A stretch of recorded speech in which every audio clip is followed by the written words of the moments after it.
Big Mike's Coffee Shop presents the Avery Journal-Times Coaches Corner broadcast. Here is our host, Jamie Shell. And once again, good day. Welcome to the Viking Coaches Show here from Big Mike's Coffee Shop in Newland. Again, Jamie Shell here with Coach Ethan Farmer. Again, here at Big Mike's here on Wyatt Road in Newland. Continuing to plug their fine fall lineup.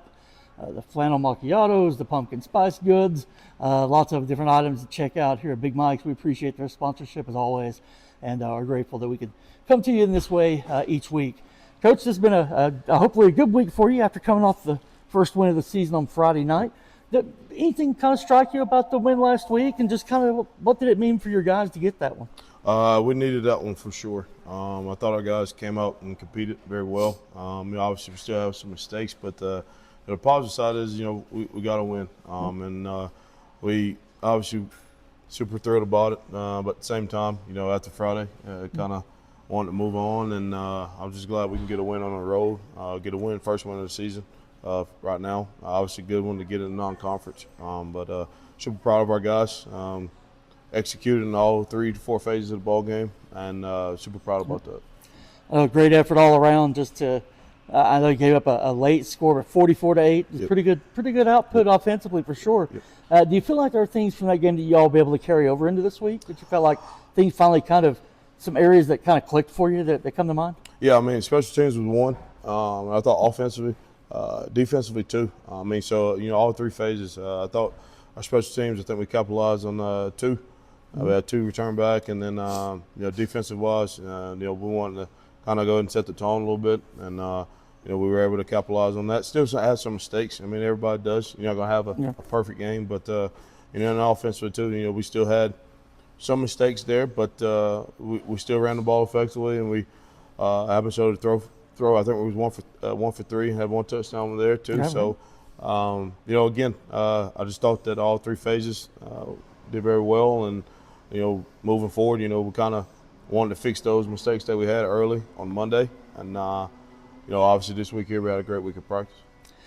I know you were without Nick Daniels last week. I know he wasn't able to suit up for you last week. I know he's been starting for you at quarterback, of course, being a stalwart defensively as well.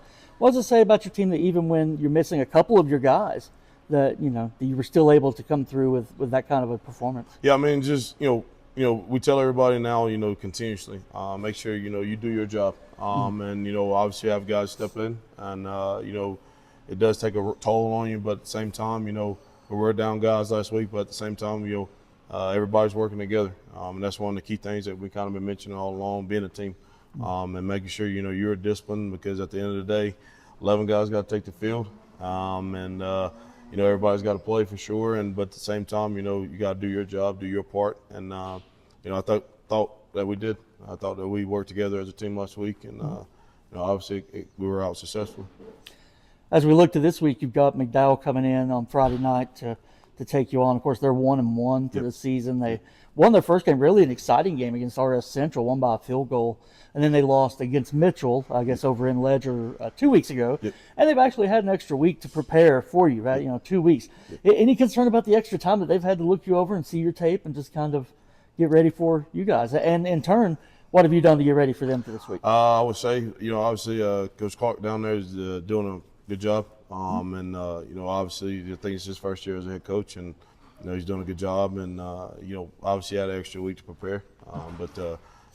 Definitely with this McDowell team, they're talented, they're really good. And we had film on them as well, so it's going to be like I said before, with our non-conference schedule, you schedule these games to obviously prepare you for conference play.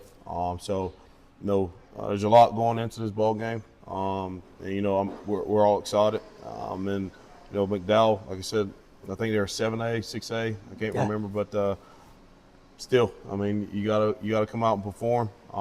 You gotta do your job, and you gotta play 4 quarters for sure. So McDowell's a very talented team, athletic, big up front as well. Both sides of the ball. Special teams is great as well.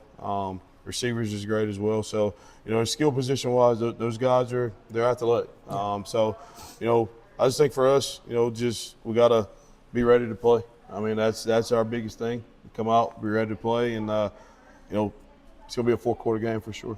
Yeah, no, McDowell, they feature a quarterback who's a senior with experience, Yes. Danny Brown. Yes. They run the spread offense, and he seems to do a really good job decision making, just from what I've seen on tape as well.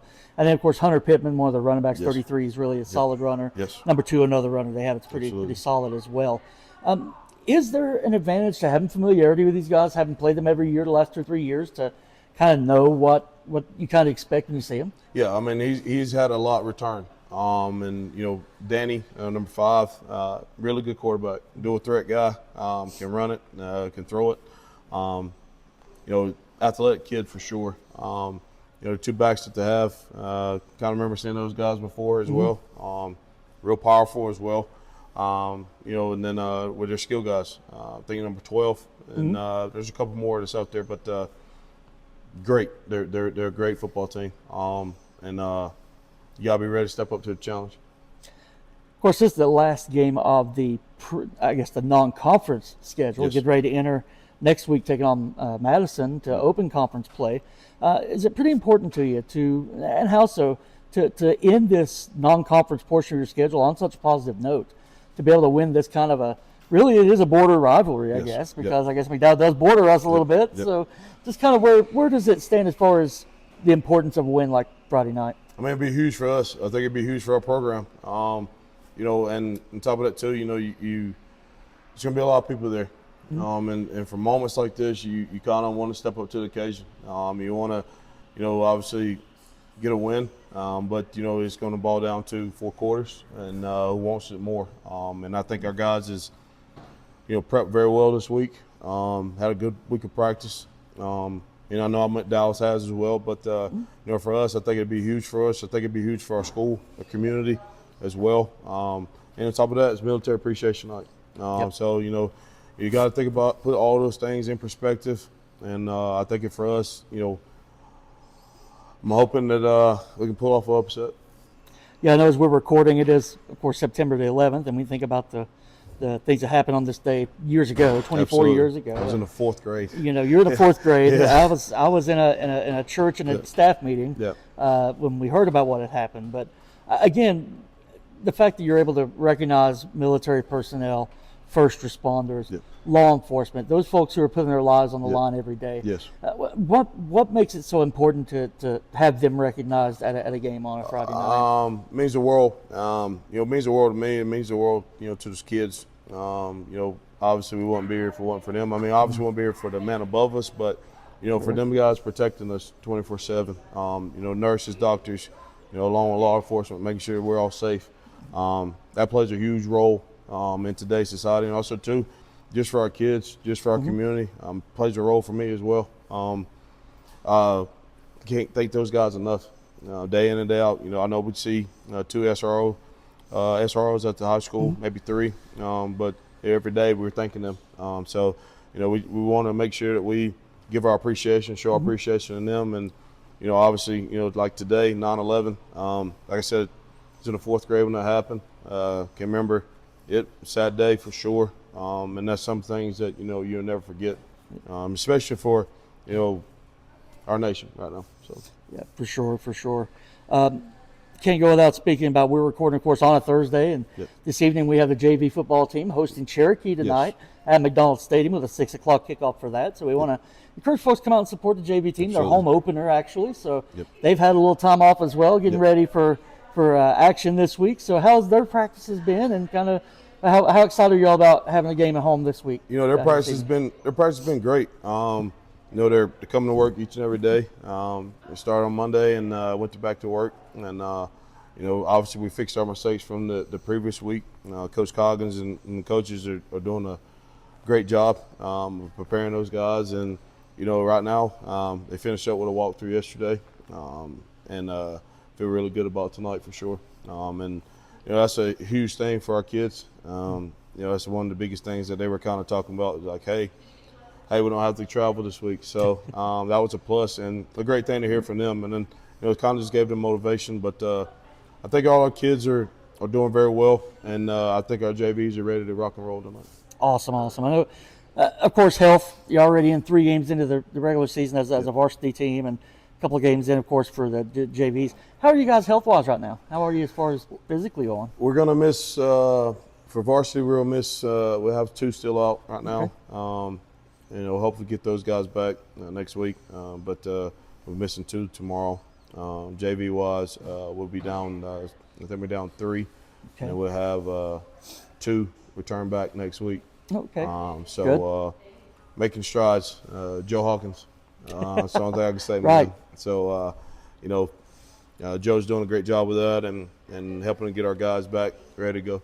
So, of course, it's crazy to think the conference is getting ready to start. The conference season, and we've seen the different teams. I mean, teams are looking pretty solid. Most of the teams won last week, I think. Yep. I think there may have been one that didn't, but I think everybody else kind of swept the board. Yep. So this season, I mean, the conference is going to be pretty tough. It seems like there's just a lot of good teams out there, and a lot of schools that really are showing that in this non-conference portion that they are going to have a good grouping of guys coming out.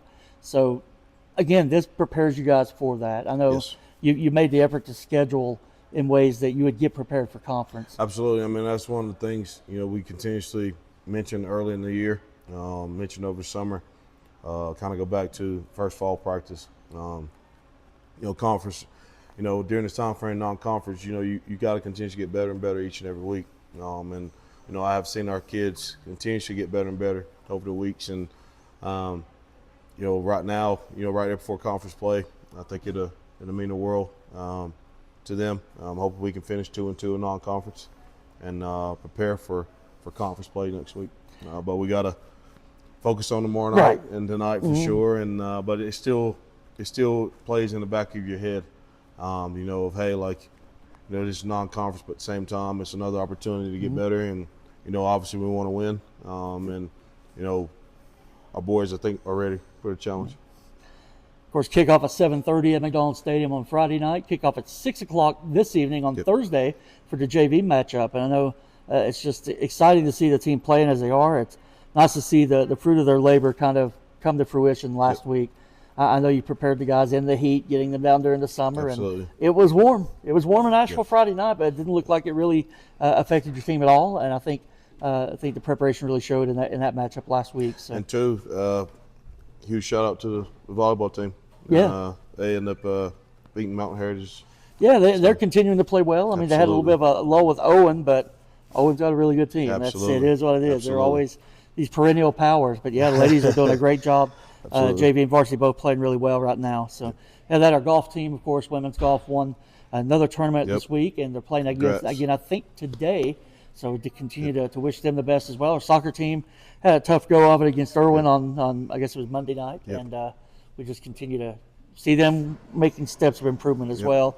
Tennis, I mean, there are a lot of us cross countries, all these sports going on during the fall, and we definitely want to support them and wish them the very best as they continue on. Absolutely. But we do wish our gridiron guys the best here this evening and tomorrow. So if you get a chance to come out to the stadium, again, 2 home games in a week. It doesn't happen all the time. So please take the opportunity to come out and support these players and coaches and just be part of the community in doing that. So we want to just mention that. And, Coach, as always, we thank you for taking a little time to talk to us on Thursdays. We get ready for a game. And, again, we want to remind you, Big Mike's Coffee Shop, our sponsor here for our Viking Coaches Show, as well as our halftime reports and our post-game show on Friday nights. So we hope you'll continue to tune in for those. We appreciate Mike and Jackie Nelson here at Big Mike's for everything that they do as far as their involvement in the community. And we appreciate all the options they have available to satisfy our palates when it comes to the fall menus and all the different availabilities they have as far as the pumpkin spice and the Plano macchiatos and the butterscotch delights and the fruity pebble shakes and all the good things they have here at Big Mike's. We want to encourage you to check them out here on Wyatt Road. And, of course, they're getting ready soon to move to a new location right off of Highway 194. So we'll definitely be keeping that in mind and keeping you updated on that as well. Coach, anything else you'd like to share before we wrap it up? Just make sure you show up tonight for sure. Support JVs and make sure you also show up tomorrow night. Military first responder night tomorrow. I think they got we're going to have a cookout tomorrow as well, pregame cookout tomorrow for all our veterans and our first responders. I think if you check on social media, check on the high school webpage, also to the football webpage. We got a lot of great things going on tomorrow, and just make sure you support and definitely go Vikes. Yeah, definitely. Just forgot to mention that about the all the other activities involving the first responders and the military and the veterans. Yes, come out, get a meal, come out and just support fellowship together. It's a great thing that they're doing at the school to recognize those who have served and continue to work for the safety of our community. So we appreciate them and all they do. Again, we thank you for joining us. Hope you'll see us and hope we'll see you coming up Thursday night and Friday night at the stadium. Again, Jamie Shell here from the Avery Journal with Coach Farmer. Thank you so much, and appreciate you watching, and go Vikings. Go Vikes.